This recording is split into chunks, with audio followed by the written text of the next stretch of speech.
What up, guys? James from Bolt Bros here. Just want to go over the candidates that the Chargers have requested interviews for the head coaches and the next coach that could make the Bolts great again. And also talk a little bit about the Rooney Rule and a little bonus at the end there of a candidate I would like to see too. So once again, guys, James from Bolt Bros. Let's go. I'm Dale Henley. You watching the Bolt Bros podcast? Let's do it!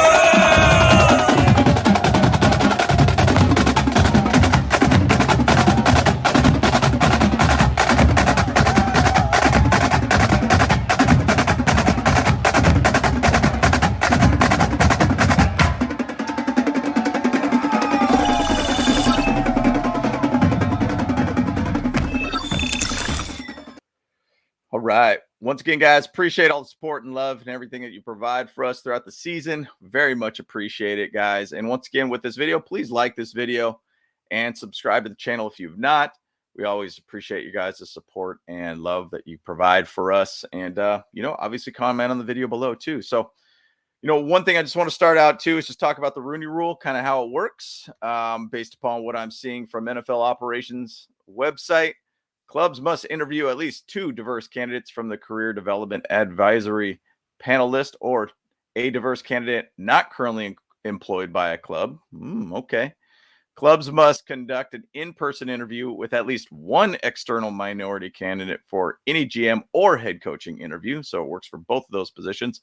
Clubs must continue to consider multiple diverse candidates. Clubs must maintain complete records and provide them to the league upon the commissioner's request. If the final decision maker is involved from the beginning of the hiring process, they must be involved throughout the conclusion of the process. So basically, that's kind of what it is, as what I see on the operationsnfl.com website. Bottom line, they have to kind of go through their whole wide net that basically the Spanos has talked about and go out there and interview a lot of different candidates, regardless of what their idea is, and even to say what the rumors are about Jim Harbaugh coming to the Chargers and or even having conversations months ago. So regardless, you got to go out there and look at candidates. I just want to go over those candidates because why not? Let's just talk about them. And I would love to be able to hear your opinion on these candidates. We all kind of have a very tunnel vision right now on Jim Harbaugh. I am including one of those. Obviously, congrats to Michigan last night for winning the national championship. Fun game to watch. And man, Jim Harbaugh really knows how to coach. It would be awesome to see him here with the Chargers. But let's just get into some of the candidates that have been confirmed thus far. So a lot of these have been guys that we've chatted about. Obviously, Dan Quinn. This is one of the guys that we've talked about. A guy is an experienced head coach, a guy that coached for the Falcons for a very long time. He basically did get to the Super Bowl, didn't win it. Man, that was a tough Super Bowl to lose. Was it 28-3 Super Bowl or whatever, 27-3 Super Bowl? Oh my gosh, that was a tough one. But coaching record wise, 43-2, 3-2 in the postseason career, 46-44 as a head coach. The big thing about him, defensive head coach, guys. A guy that basically knows how to coach a defense. Obviously, he had a lot start with the Seahawks, the Legion of Boom.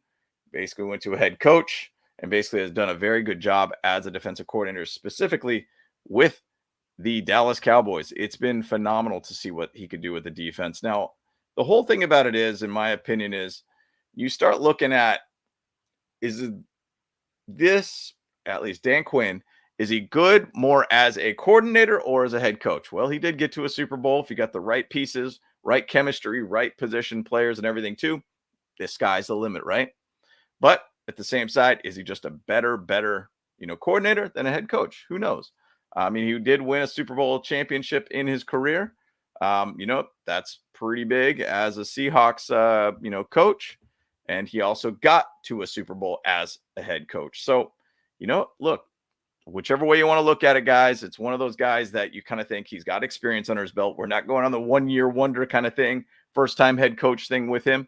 It would be a guy that knows how to coach and has been there before and won one as a coordinator and got to one as a head coach. So there's a lot to that, in my opinion. So moving on, we got Patrick Graham here. This one's an interesting one. Raiders defensive coordinator currently right now, right? I think the Raiders have a very good defense, even though we are family, trust, and respect around here all day, every day, guys. hey, you got to give them credit. They have a very good defense, and I feel like they've done a great job over there. He was also an assistant head coach and defensive coordinator with the Giants. I thought they had some pretty good defenses under him too. He was also defensive coordinator for Miami in 2019. Green Bay Packers run game coordinator for 1 year, and linebacker coach, defensive line coach for the Giants back in 2016, 2017, and also was with the Patriots from 2009 to 2015 in different linebacker, defensive assistant, defensive line coach, linebacker coach, kind of worked around quite a bit there.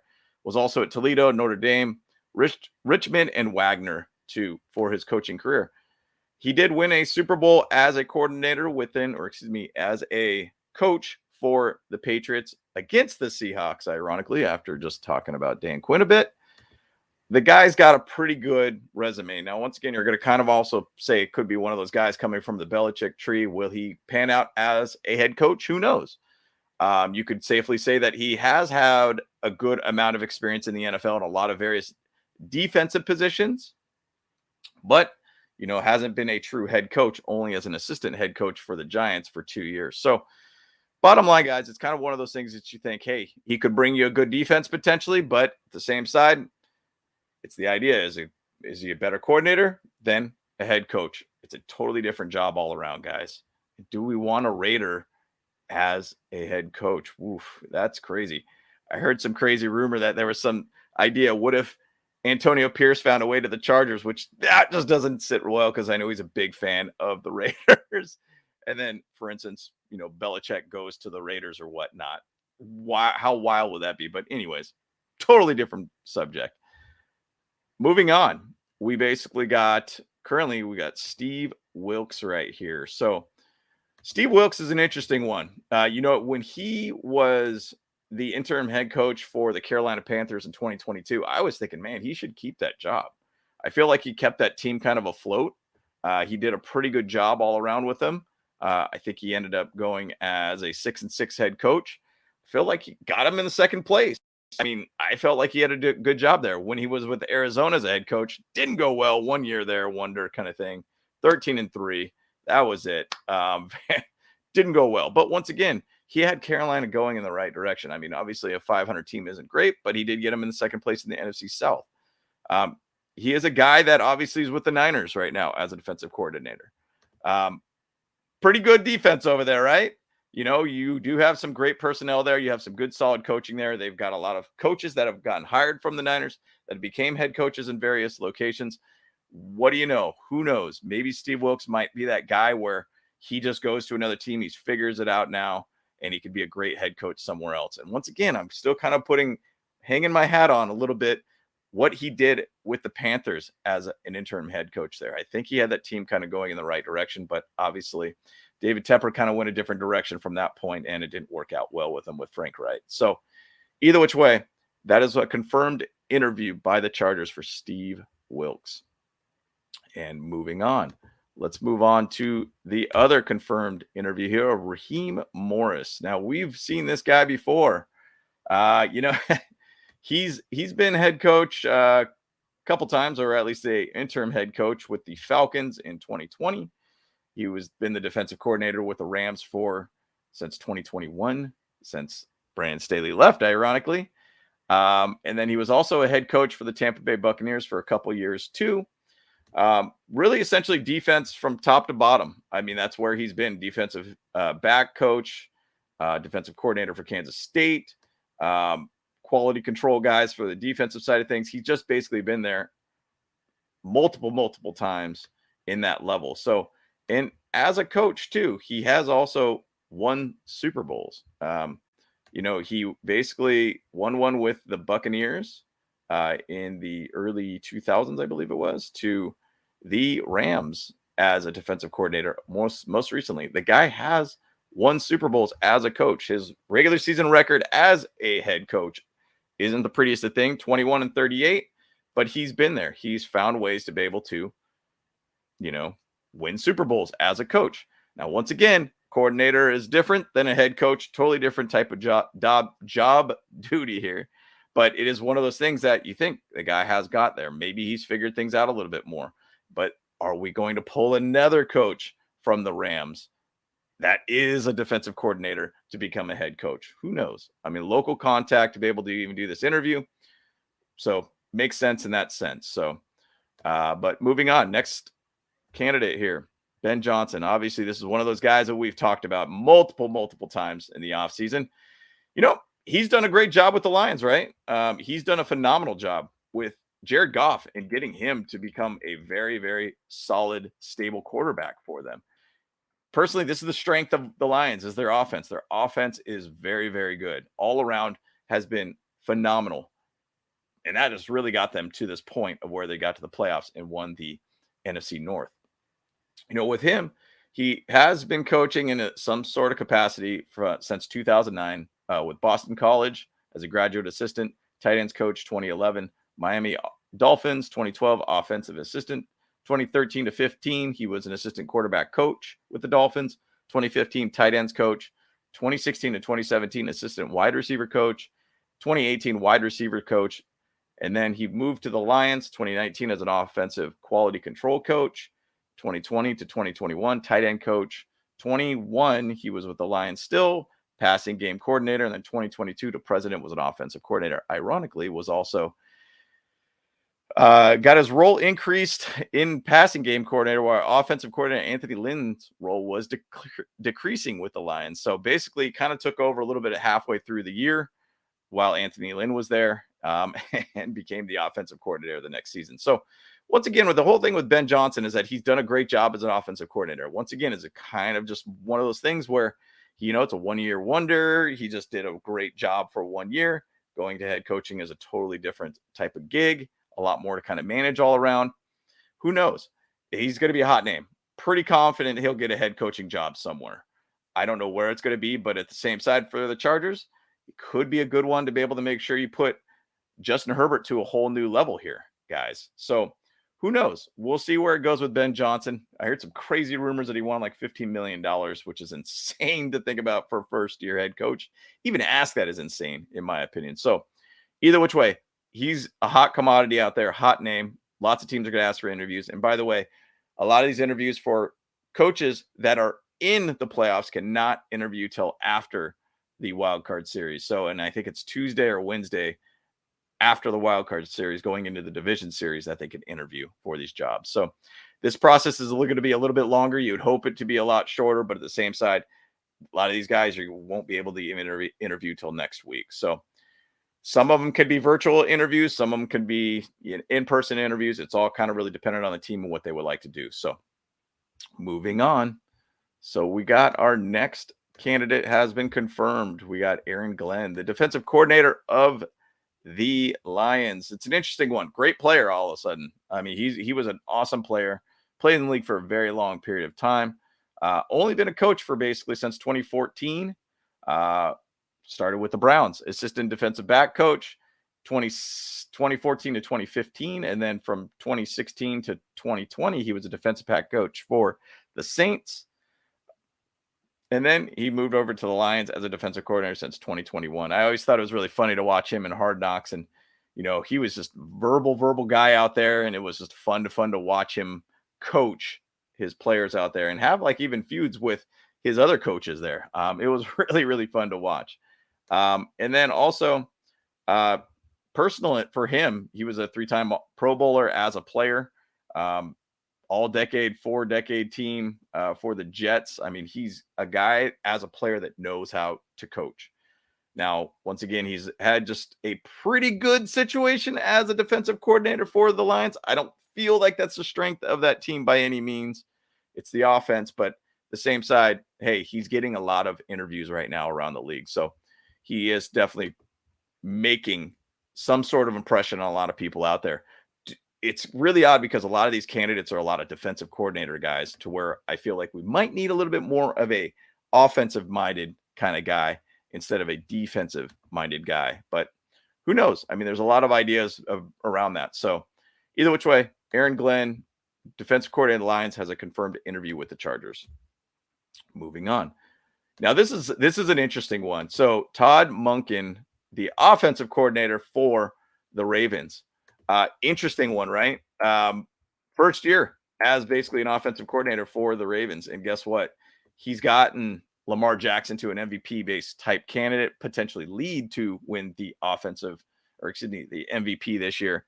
Came from Georgia. He was the offensive coordinator, quarterbacks there. Obviously won some national championships there as an offensive coordinator. He's been an offensive coordinator for the Browns in 2019, for the Buccaneers in 2018. Was a head coach at Southern Miss from 2013 to 2015. He also was with the Jaguars for a couple of years as a wide receiver coach, and kind of jumped around from a lot of different teams: LSU, Oklahoma State, Louisiana Tech, Eastern Michigan. There's been a lot of places where he's been. But guys, I mean, he has made that jump from college to the NFL and done a great, great job. Now, once again, my worries about it is that, hey, you're pulling a guy that's had just a 1 year of success with a team that actually seemed to be definitely in the running to be able to get to the Super Bowl. Ironically, is now working, and Todd is working for John Harbaugh. So interesting thing to be able to see him on there. But once again, hot name, guy that kind of would fit the mold for what the Chargers would go after. 1 year kind of guy that just knows how to coach a quarterback up and get the best out of their players on the offensive side. And really, that Ravens offense is phenomenal all around. They've done a great job of really making that team a high offense and a very, very strong defensive team too. So those are the confirmed interviews at the moment. So interesting thing is the news today, Mike Vrabel, he got let go by the Titans. This is kind of maybe a wish list one, if I'm going to throw it out there outside of the Jim Harbaugh and everything like that idea. Mike Vrabel, the guy's a stud, right? He's always a leader. I think he's an emotional leader for the team. He's a guy that really, really just knows how to coach a football team. Obviously as a player, he's won multiple Super Bowl, 3-time champion as a player with the New England Patriots. As a head coach, he basically has a record of 54-45, postseason record of 2-3. Career head coaching record is 56-48. The guy, once again, is an absolute leader, and I think he does a great job. Now, once again, you could easily say, well, you really haven't had the best of offenses with your team. Sure, you don't have a Justin Herbert, pretty much, is the issue there. You've had great defenses, very strong will-based defenses. I think they do a great job on that side of the ball. It's just about that offensive side that he needs. He's never really had that guy. He had Marcus Mariota. He had basically, currently he had like 3 different quarterbacks, Willis to Mayo to Tannehill. You've had guys that are like good, but not great. You haven't had a top 5 kind of guy. And that could be a big, big difference maker for him. Now, once again, the Mike Vrabel release and firing is probably could play a little bit in the New England Patriots. Now, there's no confirmation about what's going on thus far when I'm filming this video about Bill Belichick's career and if he'll get let go or whatnot or wherever that's going to go. My thoughts of it is Mike Vrabel would be one of those guys I'd love to be able to at least see an interview with. My thoughts is probably end up going to New England Patriots because it makes sense. You bring back your guys, right? And so I would probably see that if they end up letting go of Bill Belichick there in New England. But that's one of those guys that I would really think about. And obviously, you throw out there, I'm going to talk less about the whole Jim Harbaugh situation. That's to be determined on where that decides to go. But that's going to be big news when that all happens. And I'm sure Chargers aren't the only team that are interested in Jim Harbaugh too. So, but it really boils down to Jim on what he would like to have. So at the moment, guys, this is what we currently have as confirmed interviews for the head coaching position for the Chargers. Bottom line, it's about trying to find that coach that can make the Bolts great again. And this hat, once again, shameless plug, is in our Bolt Bros store, which is boltbros.live/merch. Check it out if you'd be interested in that hat. Love it. And once again, guys, love to be able to hear your thoughts on some of these candidates. I mean, I'm just kind of speaking more outside of the Harbaugh and rumors and such, but I'd be interested to know what your guys' thoughts are on this and which one you'd have to say, hey, look, could be a good candidate, would be a bad candidate. Love to be able to hear from you on the comments below. But once again, guys, we'll keep you updated with anything that we do here on our side. So appreciate the love and support, guys. And once again, Bolt Bros, let's go.